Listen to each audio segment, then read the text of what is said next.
dressed yet? So, wow. Oh, that was not a cheerful date night movie. Oh, I don't know. I mean, don't you want to like go and like,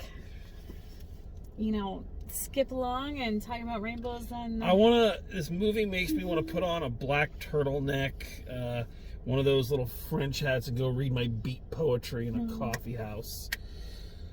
My soul is dark and slams on the sea. Where now, brown bureaucrat? Where to? There to. The sea. Yeah, I mean, that's... Jesus.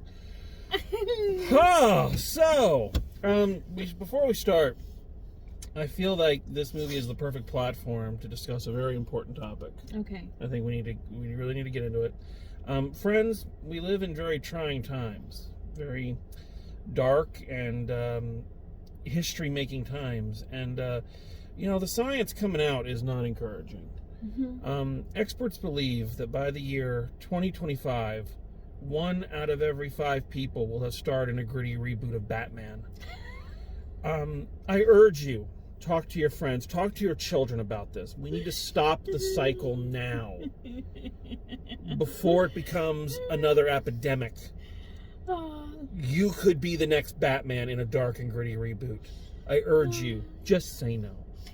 I was pulling so hard for this. I wanted so much for it to be good. I was very proud of myself. Because I acknowledge that when it comes to the movie side of things, I have a bias towards Marvel. Right. I recognize that as a bias. Right. And one of the things I was really gunning myself up to go see this is going, okay, I know the aesthetic and everything is not my cup of tea. But I'm going to do my best to put that aside and judge it not based on a personal preference, but on an objective, critical eye. And I feel I did that, and I was still bored to tears. That's okay. Honestly, if I had to say what the biggest crime of this movie is the sheer boringness. It is a nearly 3-hour movie, and they could have cut an hour of it out if they just cut out half of him walking with the heaviest tread ever. I know, God. The heaviest tread ever. It wasn't 2 steps and then out into the spotlight. 10 minutes of walking in the darkness. The stealthy creature of the night stomps around like the girls on a sugar high. And then they're just staring silently. I sincerely, Robert Pattinson, I know you're watching. He's a big fan. And sincerely hope you didn't get paid by the word, because you're not going to make rent if that's the case. Because, it was the silent staring. But baby, you don't understand. Without that silent staring, how would you know that it's so deep? That everything's so important? That this is marinating in meaning. I actually kind of enjoyed the parts where he was narrating his thoughts, journaling. Oh my God, I hated that. But it was an aesthetic. It was, it at least was saying something, It wasn't just there was just so much stopping and staring. I wouldn't have minded if they didn't. I swear to God, word for word in some parts, it's the exact same spoof narration they did on South Park when The Dark Knight came out and Cartman decided he was going to become the superhero, the Coon, and is running around, doing the exact same, this city is dying, and I don't know if I can save it. It's seriously, word for fucking word. I'm like, are you kidding me?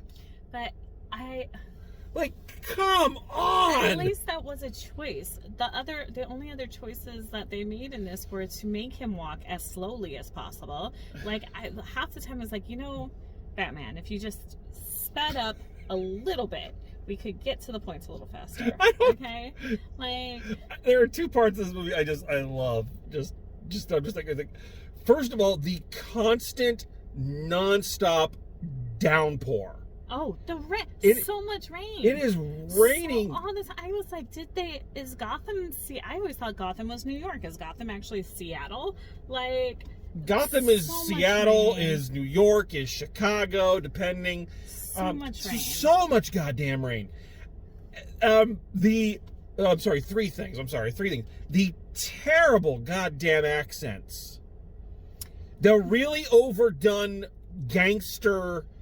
What you doing? Oh, you coming here looking for me? Oh, what you doing? Hey, it's like. But you know that. Fuck. That was part of that is that so many of them are British actors, and so of course. They should know better. They're doing the over-the-top Jersey accents. Like, and we've talked about this before. And you know what? Then I don't ever want to hear them complain the next time one of us does one of their accents wrong, because this was atrocious. Colin Farrell did a pretty good one, but all the Okay, Colin Farrell was like I got to the credits and I was like, wait, Colin Farrell was in this? Who was Colin Farrell?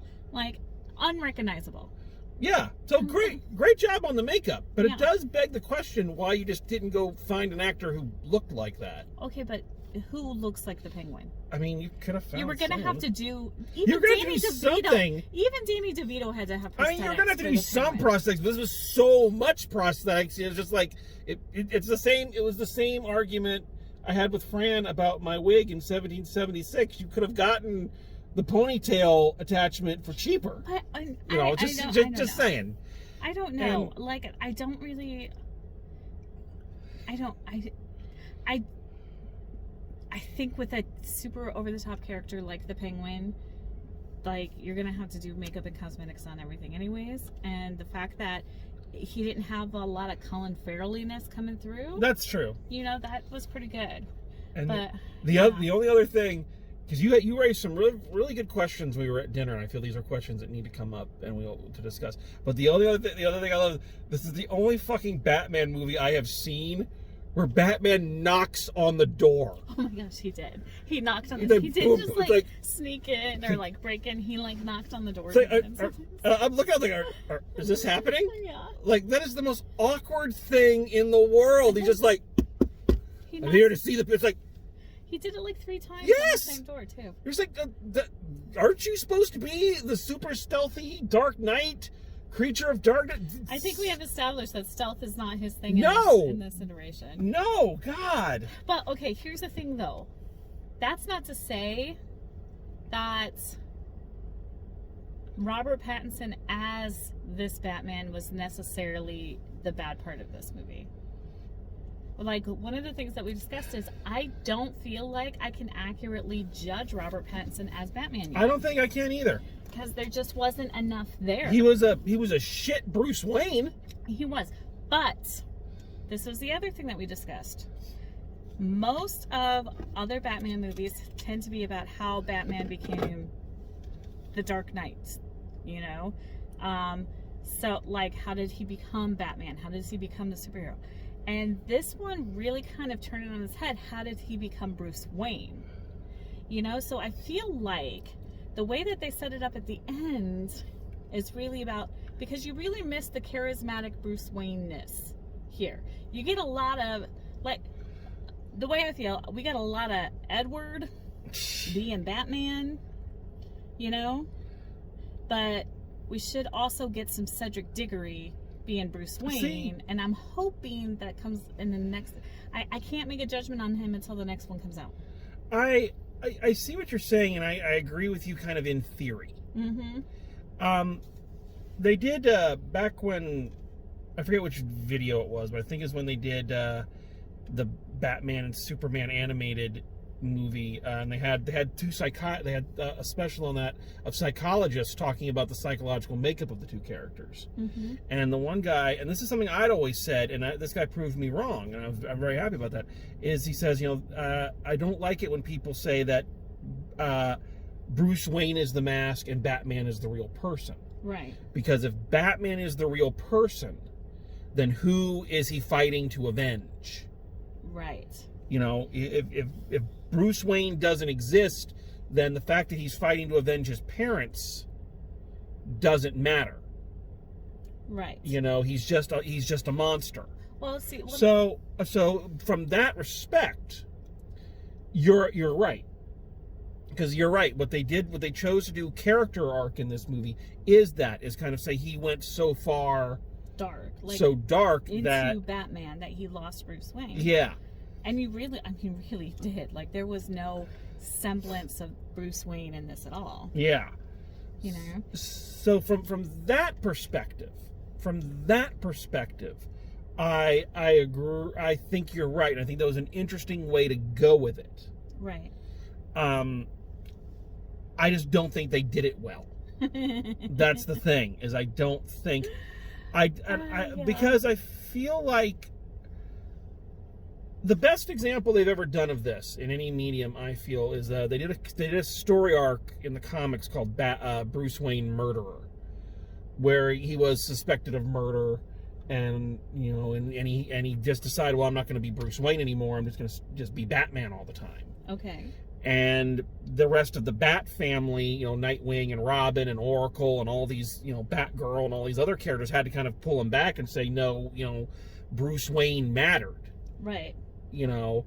And he had to kind of realize that. Why that story worked and why I feel this one did not is because in that instance, because that was in the comic, they'd had established and we had known Bruce for a long time. And we had seen through other story arcs that had happened previously that he was slipping further and further into the darkness until something pulled him back. Right. I feel since this is supposed to be blank slate, starting off ground zero, whole new Batman built from the ground up, I feel like starting him out in that dark place, at least for me, and I know I'm in the minority here because I feel like everybody else really loves this movie, but for me, that detached me from the character. And didn't give me a chance. I feel like if that's what they wanted to do, I'm sorry, I keep interrupting you, honey. That would have been an arc to build over several movies. Right. But okay, I have 2 points of view with that. Okay. First of all, yes, I get what you're saying because I kept asking you, like, was there a arc in a different movie that I didn't catch? Did they do something in the Justice League or something that I couldn't remember? No, this is all supposed to be ground up. Because when we come into the show, Alfred's got like a cut over his eye. It felt like there was something missing that It did kind of feel like that. Well, they say that he's been doing it for 2 years, so right. And and he said it's 2 years of the night. Yeah, blah, blah, blah. But we don't get any reference to what those 2 years are from. So I think that they are playing a little bit on your back history of Batman. But on the other hand, I am so glad that they didn't start with another origin story. I don't think you need to start with an origin story. I agree with you on that. That's what you're saying. No. I'm not saying you have to start with an origin story. I'm not saying let's go back and do the origin story again. I'm saying what I think would have made this movie work, especially since they really went with the dark, psychotic, Zodiac killer, Riddler thing. Yeah. Is if he started out I'm not saying he needs to start out as the Adam West Batman, but start out Batman and the animated series, which is the best Batman and Bruce Wayne, because not only does Batman work, but Bruce Wayne is a functional member of society. And then have the events of this movie start to break him down. But I think though that's the issue though, is that when I say that he's finding Bruce Wayne, up to this point he thinks that, the only thing I have to contribute to society is Batman. The only way that I can fix society or fix Gotham is the way of Batman. But when it comes down to it, we talked about this, when it came down to it, at the end of this movie, he discovers that it doesn't matter how many giant groups of bad guys he takes on, if he's not actively helping the other people, like the good people of Gotham, then it doesn't matter. He's not going to make a difference. And so I think that that's where we're going to see this. At least this is what I'm hoping.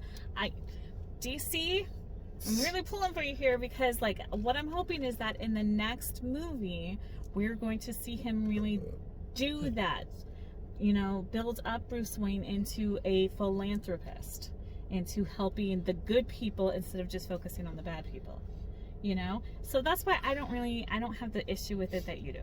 And I guess you know, even saying it, I understand it's a 50-50 thing for me, because on the one hand, you should judge a movie as a standalone thing.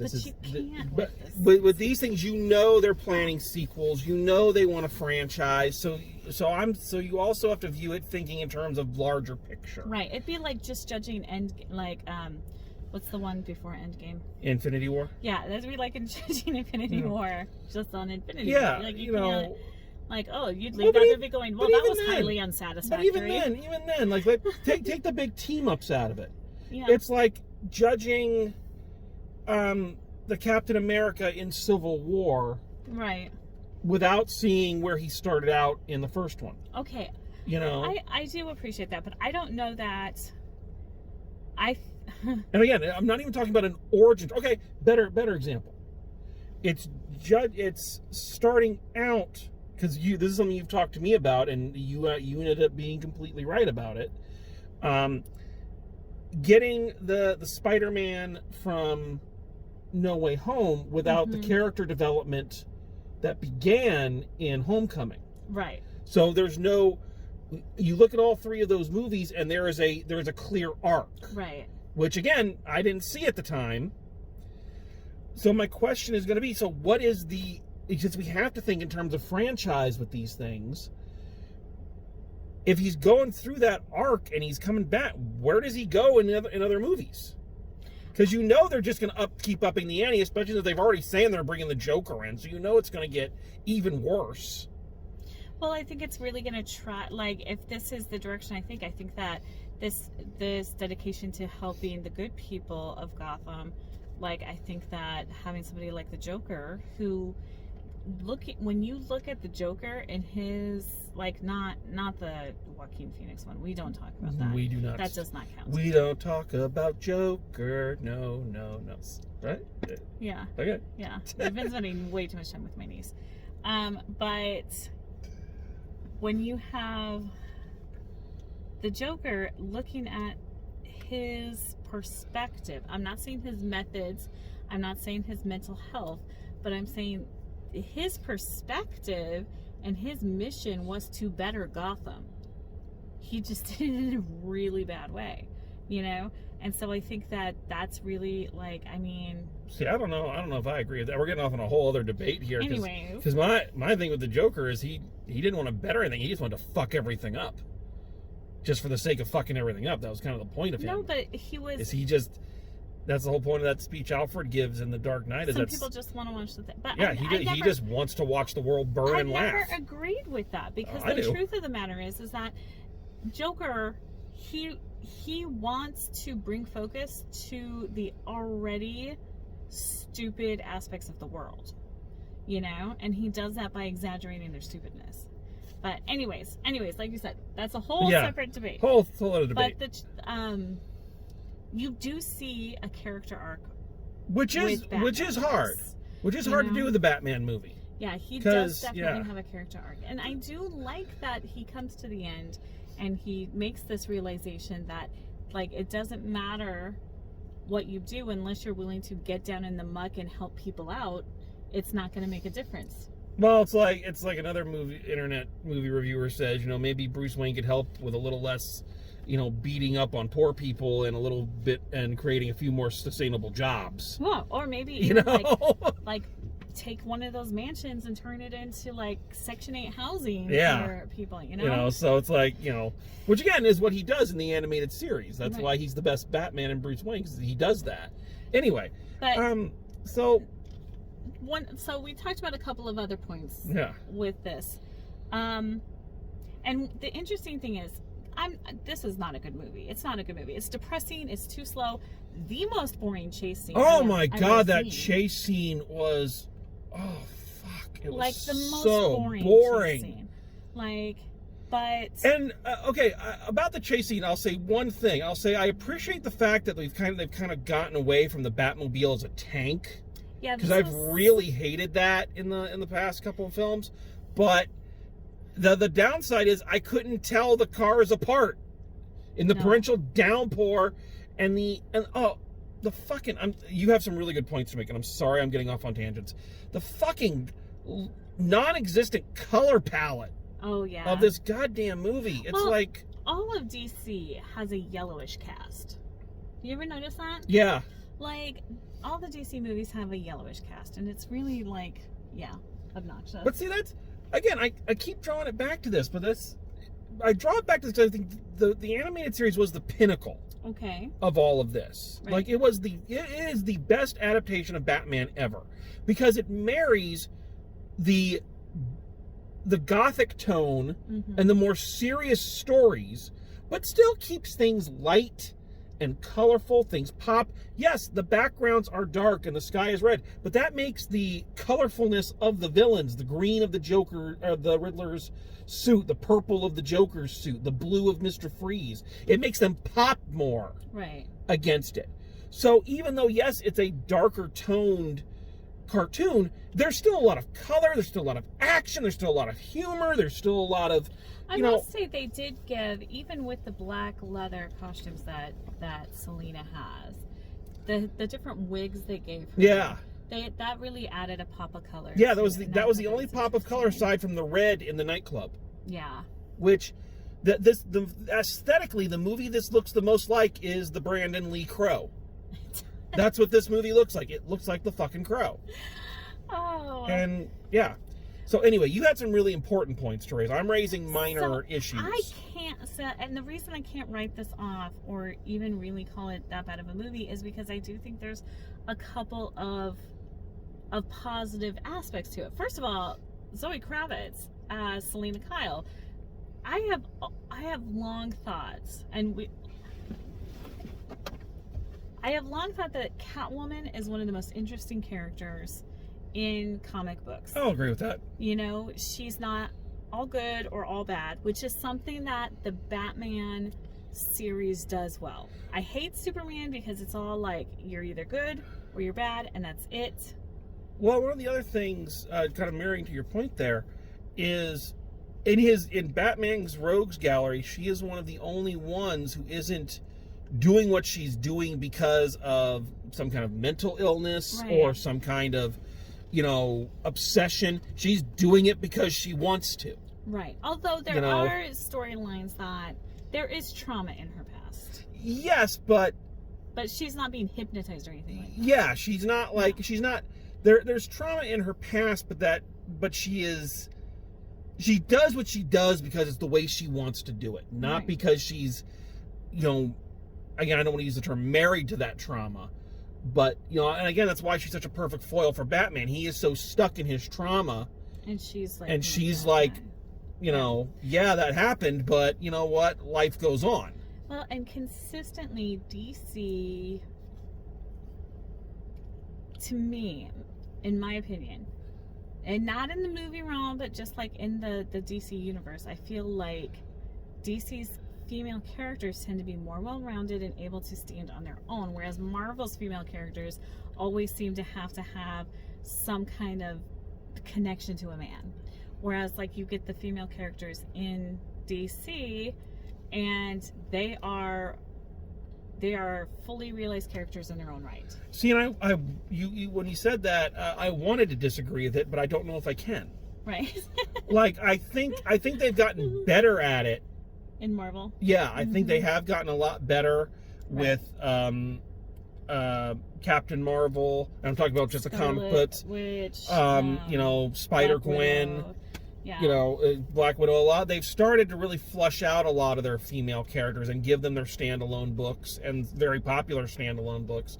But I have to say that when you said that, I immediately wanted to say, no, that's not true. But then when I thought about it, it was, well, the stronger female characters were always parts of teams. Mm-hmm. The Invisible Woman, Storm, Rogue, Wasp. Wasp, Scarlet Witch, Black Widow. Mm-hmm. So yeah, very few of them. Whereas the majority of female-led books that I read when I was a very avid comic book reader were DC, particularly The Birds of Prey, which got bastardized in that Harley Quinn abomination. Even Supergirl's more interesting than Superman. Yeah. And then you have the villains, the villainesses, I suppose, in Batman. A lot of times they are born of tragedy, with like Poison Ivy, like Catwoman, if you're thinking about like when she's being assaulted by her, and Harley Quinn, obviously. Which Harley Quinn representation in modern day media is problematic. That's a whole other thing. I think that we have gone over that in a previous review. But we should do some editorials on some of this and go through some of these things in a little bit more detail. But like they didn't wait around to be rescued by the superhero. They took their trauma and they rescued themselves. And maybe not always with the best decisions, but they did it. They rescued themselves, and I feel like the female characters in DC are more well-rounded. So Zoe Kravitz did an amazing job, very much like Eartha Kitt vibes in a lot of places. Like the costuming and her look was and she's gorgeous. Yeah, and she's talented, and I think probably the best decision that this movie made was Zoe Kravitz as Selena Kyle. I would mirror that with Jeffrey Wright as James Gordon. Yes, I really liked Jeffrey Wright as. I loved him. And we were even talking about it, that he's one of those guys who's done just a lot, and he's a very reliable, sturdy hand. Yeah, he's just he's in a ton of stuff, and he's just good at what he does. Yeah, and he is the kind of actor you want grounding a film like this. Yes. So I would have to say that creatively the two best choices that this movie made were those two casting choices. I think other than that, everything else was in the other choice was okay. I can see how that might pay off, or it was God, just make it stop. Although I will say, now this plays into my other point. Paul Dano as the Riddler. I know you hated the costuming and all of that, but for what? I didn't hate the costuming. You said to me, I said that's how I prefer. I said that's how I prefer him. I didn't say I didn't necessarily like this one. I didn't say that. I said I prefer the bowler hat and the green jacket and the purple tie with the question mark on it. That's what I prefer. It's not.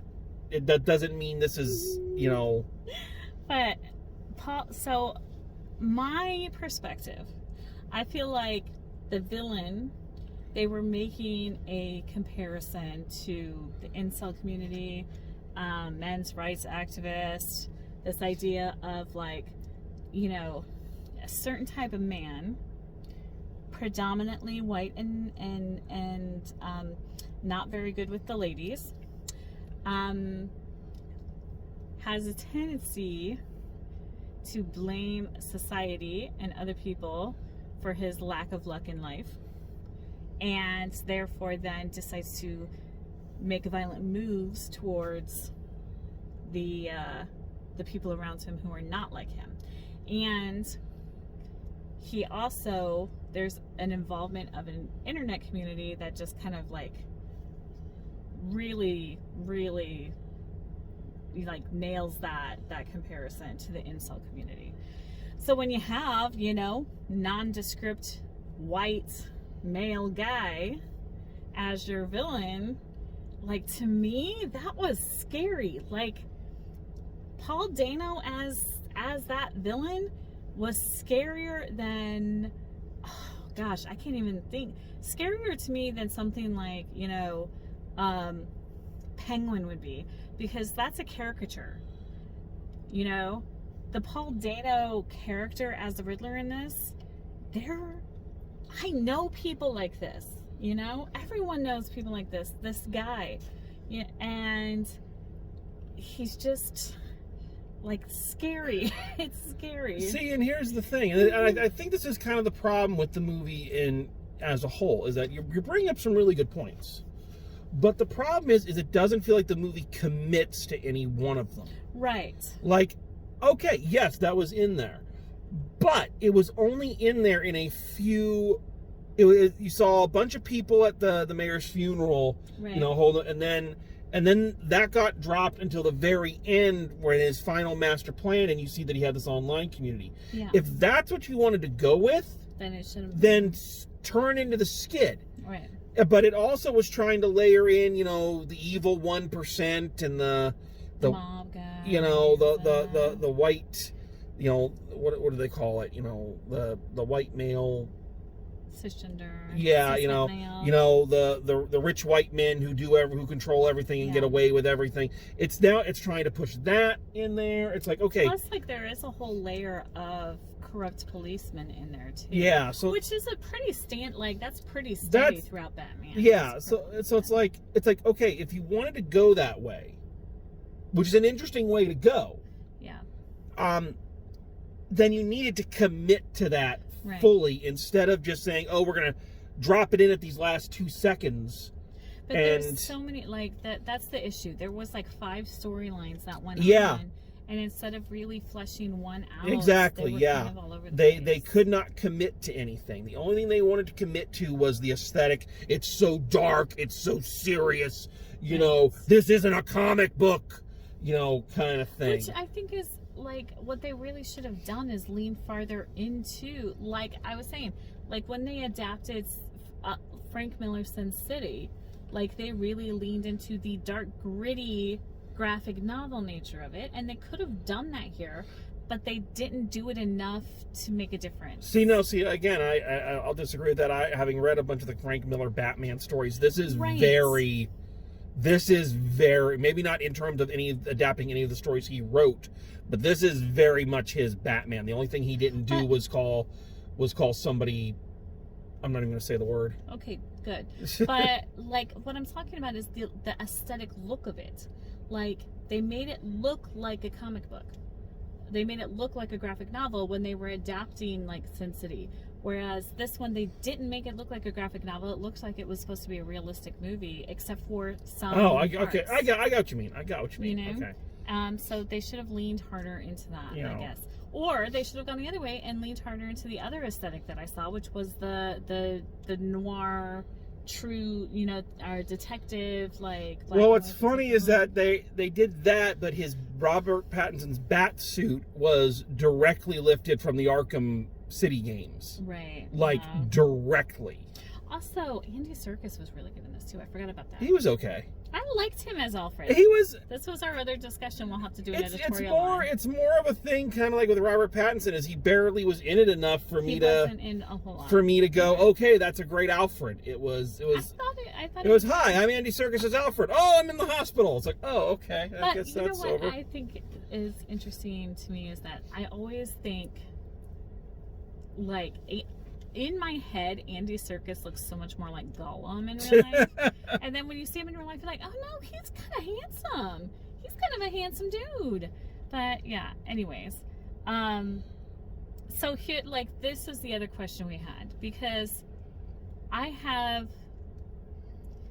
the reason I can't write this movie off is because it is making social justice messages. It is giving out some social justice messaging here. And it's kind of like the opposite of when we talked about what's the name of that movie? Godzilla vs. Kong. Godzilla vs. Kong, and they had the conspiracy character, and we talked about how that's kind of dangerous in the modern day to have like this conspiracy theory character be your protagonist, be your hero who's, you know, right about everything. But they're making statements about social justice issues here. So I can't write off the movie because of that. You know? Like, I like the things that they're saying. Who is most likely to shoot up a building full of people? It's gonna be a white guy who thinks that nobody wants to have sex with him.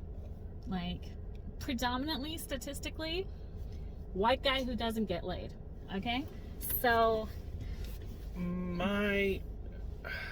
my only comment to that is I think you have a good point. Mm-hmm. And again, we started to make the comparisons here, but you know, you can't help it. I think when the Marvel films are really at their best, they are making some kind of comment on something. Right. Maybe not a huge social justice issue, but they're making a commentary on something. But they are able to make the movie entertaining. Yes. And I think where DC goes off its rails, this is where and I mentioned this in both times I reviewed Justice League, both the original and the Zack Snyder cut. I made the point in talking about Man of Steel, and Batman v Superman, Mm-hmm. is that they are so determined to shove that in your face and go, look how serious we're being, look how timely we're being, look how important and serious this is, that the fucking movie is a slog to get through. You're right. I think it is good that they're making those social justice points, but if all they're doing is if that's all they're resting their laurels on, then what you get is just a 2.5 hour soapbox. Yes. That look at, just grabbing one out of thin air, looking at Civil War, which talked about the nature of power and accountability, and should these things be regulated, or what is the real nature of heroism, and where friendship and all of that. And that obviously that's not a very articulate breakdown of the major themes of that movie, but it had all that in there. Right. And then went, but look, superhero fight. Okay. To kind of. And I will say that, yes, that I would agree with you. Obviously, the Marvel movies are better, but they also have a lot more people to play off of. Like, who at this point, who's Batman going to play off of? Now, when he does have scenes with Jim Gordon, there's and this is why. Mm-hmm. This is why, and I've been saying this since the last Christian Bale movie ended. This is why, if you have to do another fucking Batman series, then don't make it about Batman. Make it about Robin. Mm-hmm. Which I really thought they were going to do. Like, I feel like they were going to, because you had, like, what's his name? Joseph Gordon-Levitt coming in as Dick Grayson. Remember? He was a police officer. He wasn't Dick Grayson. He was a composite of like all three Robins. But I get what you're saying. You just will not be satisfied. Just will not be satisfied. I don't know how that's not being satisfied. Like, here's the thing. You raised a good point about that too, though. Like, if they went the other way and like we're all kinds of levity, like how do you fix it? Because if they just became Marvel 2.0, then people would be mad about that. Again, yes, you're right. It is kind of a no-win situation. So I appreciate that they are kind of doing their own thing. I just wish their own thing wasn't so damn depressing. It was depressing and way too long. And like, just, for the love of God, and way just too long. Like, just cut out way some too of the long. steps. Like I was saying, I remember when the first Tim Burton Batman film and the second one came out, and the outcry kind of from parents groups at the time, because people were taking their kids to see that one, and expecting to see kind of comic book Biff Pow, Batman, yay, like they'd seen in cartoons and everything for so long, and they got an all access backstage pass to Tim Burton's sexual psyche, is what you got. What then in the 90s when they went back to Bow Pang Pow, what happened? Yeah, no, you're absolutely right. Right. There's not, like, DC has not been able to do this successfully except for the Christian Bale movies. First two. Then they went too far the other way. Yeah, no, I agree. No, they can't seem to get the formula right. Right, which is unfortunate because, like I said, here's the thing, and we kind of disagree on this. Like, we both kind of stand in different places. I feel like when you have a platform like this and you are going to be something where millions of people are going to go and watch it, you have a chance to make a comment about social justice issues, you have a responsibility to make that statement about social justice issues. And you feel like, you know, you can, but it's not necessarily like, yeah, I don't feel like it's an obligation. I feel like it's a chance. Right. But if not everything has that, I'm not going to be upset about it. Right. And I get it. I'm the evil white man, so I get it. That's, you know.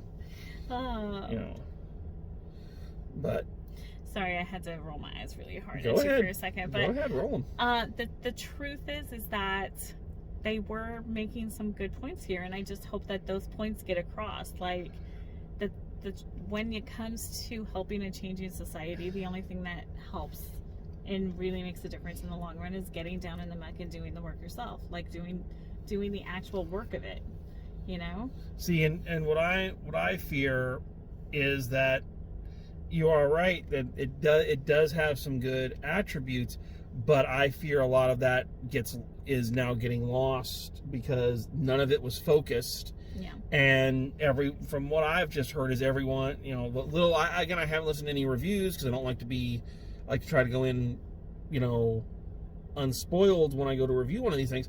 But I haven't heard anybody like talking about any of those, you know, deeper things. It's the dark and grittiness, and the Riddler is like the Zodiac killer. It's so cool, you know. So it's like I don't know if any of that stuff's actually getting through because I don't feel like they committed to any of it. And yeah, I mean, being a true crime buff, you know, I would say Zodiac killer wouldn't have been the. Now again, it's possible people have been saying that. I just haven't watched any reviews up to this point. Right. Oh, one last thing before we get to final grades. This just annoyed me. The bat cowl, it looked exactly like Daredevil. It looked exactly like the costume from the Netflix Daredevil show, just with longer ears. Several times I looked at it and I thought it was Daredevil. Just saying. Really? Yeah. Yeah, the headpiece, it looked exactly like the Daredevil cowl from the Netflix show. I will say the one part of Catwoman's costume that bothered me was the hat. Yeah, the weird like stocking cap with just those little like things with the ears.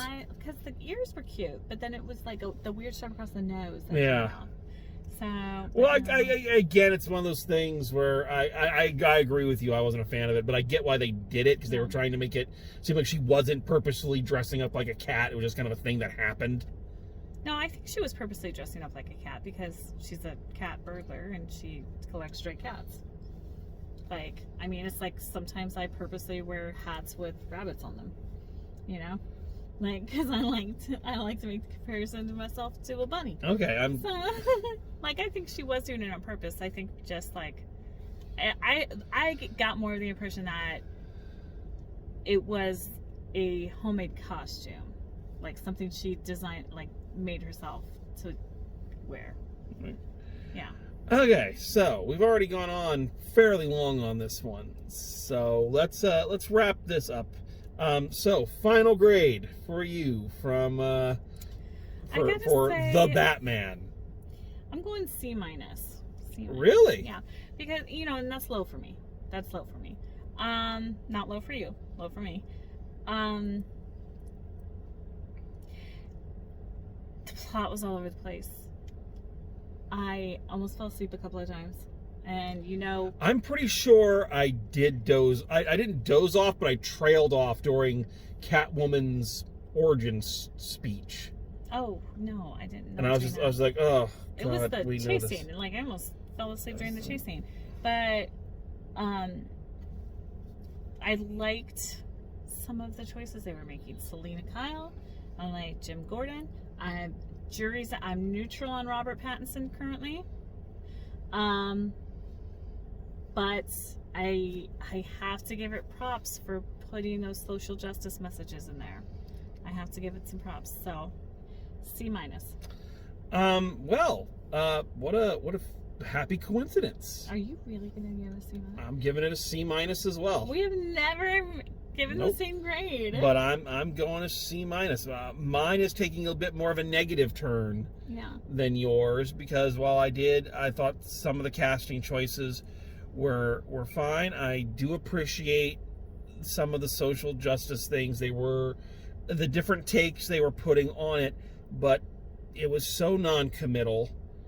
It was so all over the place. It was, and again, this is the problem with a lot of these Batman movies, is they're so busy trying to convince you it's so dark and mature and important that it forgets to be fun. Yeah. It forgets, an age-old quote, it's a movie, not a funeral. This made me want to go binge watch the Adam West Batman show to convince me that there's joy and laughter still in the world. So yes, identical grades, different reasons, and mine's much more on a negative. I doubt I will ever want to see this movie again, and when this inevitable sequel comes out, I will go see it grudgingly. But I'm saying, like, I will say, if the sequel comes out and it doesn't follow through on any of the things that it set up, the possible ways that it could go, then I think I might just write it off at that point. Although I will say, our little fella Barry Keoghan, the little Irish guy who we have been seeing in everything, he's gonna be in the next one apparently. Joker. He's showing up as the Joker. So another Joker. Here we go. Jesus. What I'm saying is, I never wanted anyone to replace Heath Ledger, but I'd be interested to see what this guy does, because he's been pretty interesting in everything we've watched him in. Again, another tangent. I would much rather see them bring in some of these other villains that have either not been done in live action or haven't been done in a long time and maybe need a new fresh coat of paint. I think another Joker, it's like, please God. The problem is they haven't set up enough of the realistic stuff. Okay, looking at the Marvel Universe, another comparison. Looking at the Marvel Universe, yes, they've gone into the weird stuff now. Like, we've gotten into Doctor Strange, we've gotten into multiverses, and we've gotten in, Loki, and like... I think once they did Thor and Guardians of the Galaxy, the weirdness was kind of off the... Right, but they haven't gotten to that point in DC yet. So... But he has plenty of realistic villains. They bring back Two-Face, bring back the Scarecrow, do the ventriloquist who's never been done. They did Scarecrow in one of the Christian Bale. Yeah, I know, but ventriloquists are too creepy. Exactly, but that character's never been done in live action. Two-Face is interesting. They have plenty of other characters they can. Do we need another Joker? I just feel like that Joker is expected at this point. And that's part of the problem. But anyway, again, this video is almost an hour long, so yeah, we're still less than a third of what that movie was. So. So I mean, yeah, exactly.